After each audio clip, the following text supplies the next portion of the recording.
Assalamualaikum warahmatullahi wabarakatuh. Berjumpa lagi dengan saya, Tri Agung Pamungkas.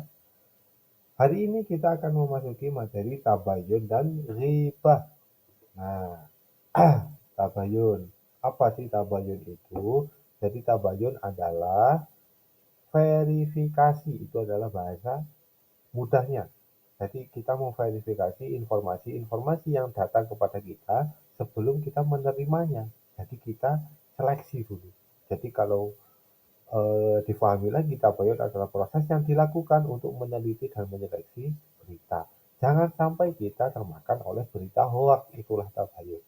Jadi kita pilih, kita pilah mana berita yang benar dan mana berita yang salah. Dalil tentang tabayun itu disebutkan dalam Al-Quran, surat Al-Hujurat, ayat 6, yang artinya, wahai orang yang beriman, jika seseorang yang fasik datang kepadamu membawa suatu berita, maka telitilah kebenarannya agar kamu tidak mencelakakan suatu kaum karena kebodohan, kecerobohan, yang akhirnya kamu menyesali perbuatan.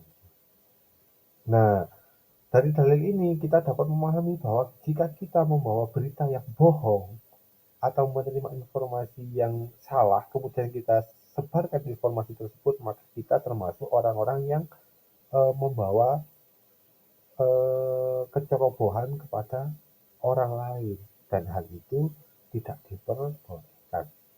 Kemudian apa sih, kenapa sih kok kita dianjurkan untuk bertabayun? Kenapa sih kok kita harus meneliti informasi-informasi yang datang kepada kita? Karena yang pertama itu merupakan perintah agama. Agama memberikan perintah agar manusia meneliti berita-berita yang dibawa oleh orang-orang fasik dalam rangka mewaspadainya. Bukan hanya orang fasik saja. Saat ini, orang-orang yang ada di sekitar kita itu juga harus kita waspadai dalam beritanya. Kemudian ketelitian, mengajarkan kita agar itu teliti, informasi harus diteliti. Apa saja yang diteliti itu ada kualitas. Kemudian ada siapa yang memberikan berita tersebut dan apa kepentingan dari berita tersebut, informasi apa, itu harus kita teliti. Kemudian yang selanjutnya yaitu mencari kebenaran. Jadi informasi yang datang itu kita cari dulu kebenarannya.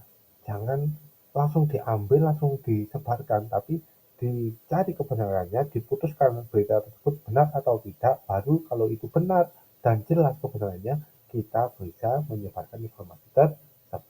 Dan yang terakhir, kita dianjurkan untuk bertabayun itu akan menghindari berita hoax.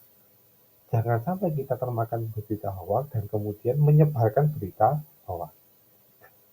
Kemudian apa sih hikmah tabayun? Hikmahnya yaitu pertama, hati-hati dalam menerima berita. Kedua, menghargai orang lain sehingga tidak terjadi salah paham. Dan ada beberapa hal lagi. Selanjutnya yaitu ghibah. Apa sih ghibah itu? Mungkin semua orang sudah tahu, teman-teman di sini juga sudah tahu. Ghibah yaitu membicarakan, menggunjing, membahas apa-apa saja keburukan orang lain tanpa orang lain tersebut mengetahuinya.